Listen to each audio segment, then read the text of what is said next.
AISECT college of technical education Baikunthpur के YouTube channel पर आप सभी का स्वागत है। हमारे लेटेस्ट वीडियोस को देखने के लिए चैनल को सब्सक्राइब करें और बेल आइकन जरूर दबाएं।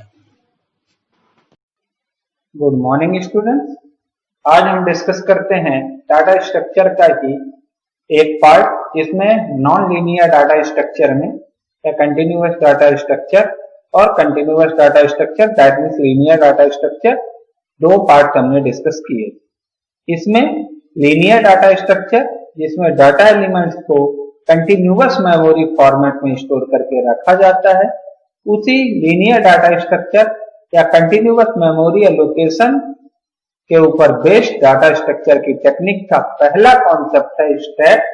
उसी कॉन्सेप्ट को हम डिस्कस करने जा रहे हैं। तो आइए सबसे पहले डिस्कस करते हैं स्टैक होता क्या है और उसकी वर्किंग कैसे परफॉर्म होती है। सबसे पहले इस वीडियो में हम देखने क्या वाले हैं उसको डिस्कस करेंगे।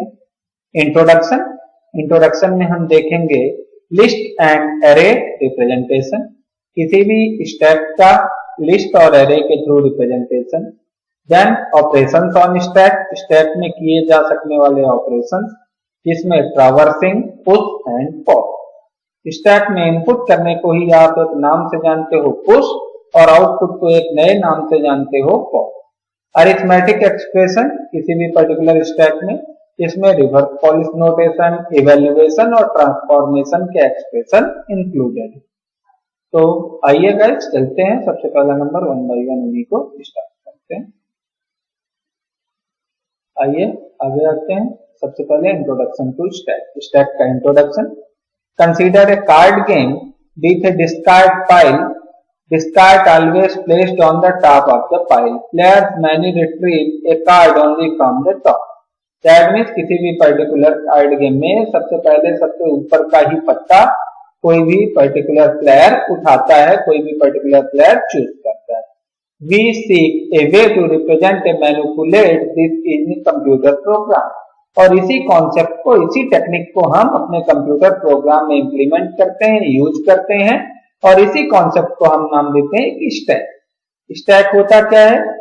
प्रीवियस वीडियो में भी हमने डिस्कस किया था। स्टैक क्या होता है? एक थ्री साइडेड कवर्ड ऑब्जेक्ट है जिसका वन साइड ओपन होता है और वन ओपन साइड से ही आप इनपुट और आउटपुट दोनों वर्किंग को परफॉर्म करते हैं। इनपुट को आप पुश और आउटपुट को आप पॉप लाइन से जानते हैं।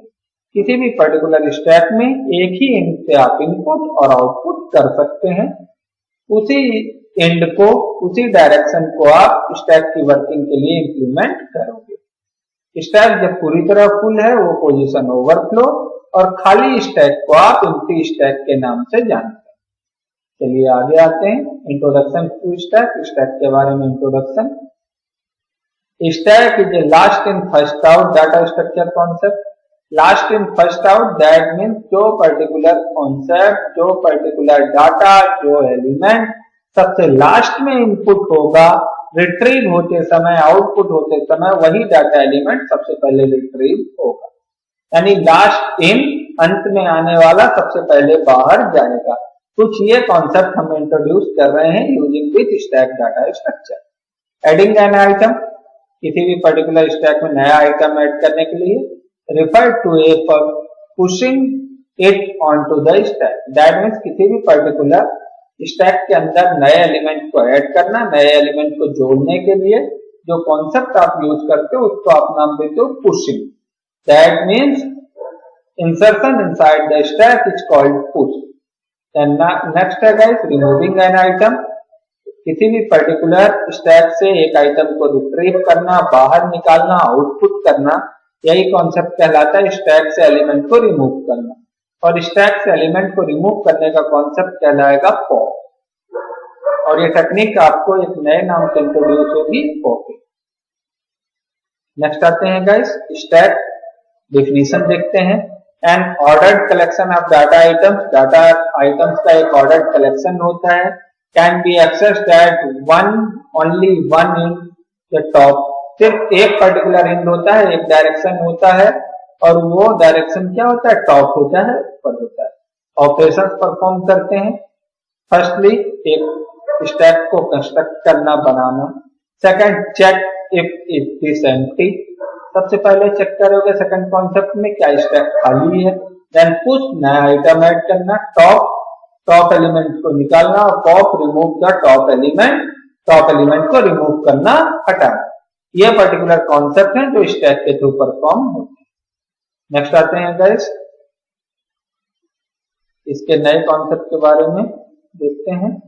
नेक्स्ट आइए स्टैक आइटम्स मैक्स -1, जितनी विड्थ आपने ली है उससे -1 item, because numbering always items का इंडेक्सिंग कहां से स्टार्ट होगी, 0 से, तो इंडेक्सिंग मैक्स विड्थ -1 तक जाएगी। नीचे से देखेंगे जैसे जैसे आइटम ऐड होता जा रहा है उस पर्टिकुलर रो इंडेक्स की वैल्यू आप 0 से इंक्रीज करते चलोगे।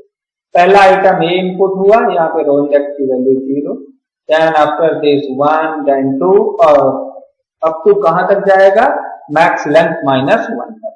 और जैसे जैसे ये एलिमेंट बढ़ेंगे वैसे वैसे टॉप की वैल्यू भी बढ़ेगी। बाय डिफॉल्ट 0 रो इंडेक्स पे टॉप की value 0, then after this 1, then 2 और एक एक करके ये इंक्रीज हो।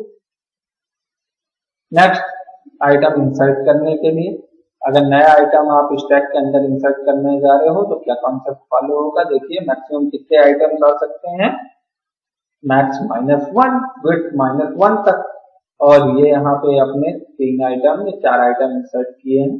फर्स्ट पोजीशन पे आपने, फर्स्ट पोजीशन क्या हो गई, आइटम्स 0 में आपने ये एलिमेंट स्टैक इनपुट किया हुआ है। फर्स्ट एलिमेंट स्टैक में ए, और जैसे ही आपने ए को इनपुट किया, ए को पुश किया, बाय डिफॉल्ट आपके टॉप की पोजीशन क्या हो गई, 0।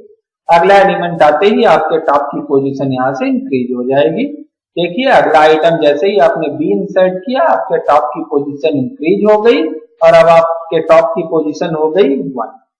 नेक्स्ट आइए, नेक्स्ट आइटम जैसे ही आपने सी इंक्रीज किया, सी इनपुट किया, सी पुश किया, आपकी टॉप की पोजीशन फिर इंक्रीज हुई, अब टॉप की पोजीशन हो गई 2। नेक्स्ट आया आइटम डी आया, यहाँ पे आइटम डी को पुश करते ही आपके टॉप की पोजीशन फिर इंक्रीज हुई और टॉप की पोजीशन क्या हो गई, 3। सेम इसी पर्टिकुलर स्टेप्स को फॉलो करते हुए नए एलिमेंट को इंसर्ट किया जाता है। अब इस पर्टिकुलर स्टैक के इनपुट का एल्गोरिथम आप यहाँ पे देख सकते हो। फर्स्ट पुश का एल्गोरिथम है, इनपुट का एल्गोरिथम है। Firstly stack, then number of element, top और आइटम, 4 पोजीशन है। फर्स्टली चेक करोगे top equal to number of element, अगर आपके टॉप की वैल्यू आपके नंबर ऑफ एलिमेंट के इक्वल है, यानी उस पर्टिकुलर केस में आपका स्टैक क्या है, पूरा भरा हुआ है, ओवरफ्लो है। इस सिचुएशन को आप क्या बोलोगे, ओवरफ्लो, और आप रिटर्न हो जाओगे, वापस आ जाओगे। और अगर ऐसा नहीं है तो फिर क्या करेगा, set top equal to top plus 1, set stack top equal to item, then return. और स्टैक का टॉप क्या होगा, उस पर्टिकुलर आइटम, जो पर्टिकुलर आइटम आपने इनपुट किया है वो पर्टिकुलर आइटम कहां चला जाएगा, स्टैक के टॉप पोजीशन पे। और टॉप की पोजीशन क्या हो गई, एक एक करके इंक्रीज हो रही है, बिकॉज यहां से आप देखोगे रो इंडेक्स की वैल्यू और टॉप की पोजीशन दोनों एक साथ इंक्रीज हो रहे हैं 1 by 1। तो यहाँ पे जैसे ही ओवरफ्लो की कंडीशन नहीं आई, टॉप की पोजीशन में +1 हुआ और स्टैक टॉप की पोजीशन में वो पर्टिकुलर आइटम आपने इनपुट कर दिया है जिस आइटम को आप इनपुट या पुश करने जा रहे थे। नेक्स्ट आते हैं गाइस, डिलीशन का कॉन्सेप्ट देखिए। An item D is deleted from the top of the stack. कोई भी पर्टिकुलर एलिमेंट जब आप स्टैक से डिलीट करोगे तो ऑलवेज कहां से डिलीट होगा, आपके टॉप पोजीशन से डिलीट होगा, टॉप पोजीशन से पॉप होगा। तो देखते हैं, फर्स्टली आपने डी को डिलीट किया है, डी को पॉप किया है। डी को पॉप करते ही आपके टॉप की पोजीशन डिक्रीज हो गई, टॉप की पोजीशन 3 से क्या हो गई, 2। देन नेक्स्ट आया आपने, फिर से आपने सी को डिलीट किया, फिर से टॉप की पोजीशन डिक्रीज हो गई और टॉप की पोजीशन क्या हो गई, 1। नेक्स्ट आइए, फिर से आपने बी को डिलीट किया, इस केस में भी टॉप की पोजीशन कम हुई, टॉप की पोजीशन -1 होकर कितनी हो गई, 6। नेक्स्ट देखते हैं, अब आप इस पोजीशन पे भी अगर डिलीट करोगे तो आपकी टॉप की पोजीशन फिर -1 होकर कहां चली जाएगी, माइनस में। डिलीट ऑपरेशन का भी यहाँ से एल्गोरिथम आप देख सकते हो। पॉप देखिए, पॉप करने के लिए firstly stack, number of element, top और आइटम, इन्हीं 4 आर्ग्यूमेंट्स की आपको रिक्वायरमेंट है। फर्स्टली चेक करोगे underflow, that means empty stack. If top equal to null, अगर टॉप की वैल्यू ब्लैंक है, टॉप की वैल्यू खाली है, टॉप में कोई वैल्यू नहीं है, दैट मीन्स आपका स्टैक क्या है, एम्प्टी है, नल है, ब्लैंक है। तो उस पर्टिकुलर केस में आप मैसेज लिखोगे अंडरफ्लो और आप वापस रिटर्न आ जाओगे main function.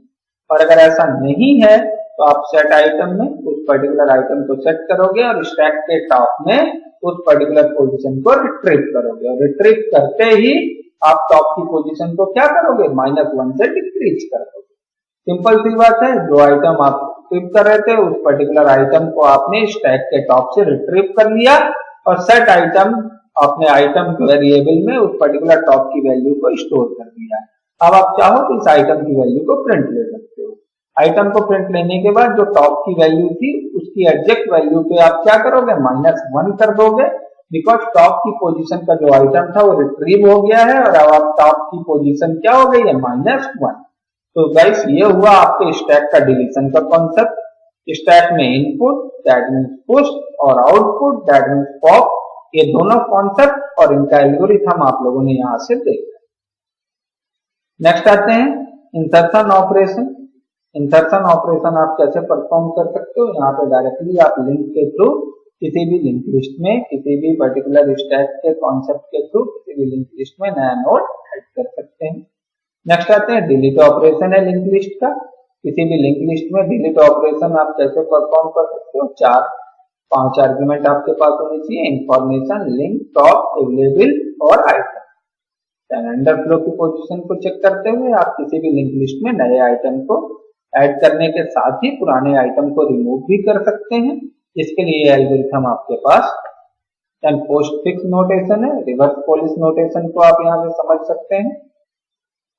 Reverse polish notation का मैथमेटिकल इंडक्शन क्या है, ये किस प्रोसीजर को फॉलो करता है। Most compilers convert an expression in infix notation to postfix. Infix notation को postfix notation में convert करते हैं mostly compilers. That means operators का sequence जो है वो change किया जाता है।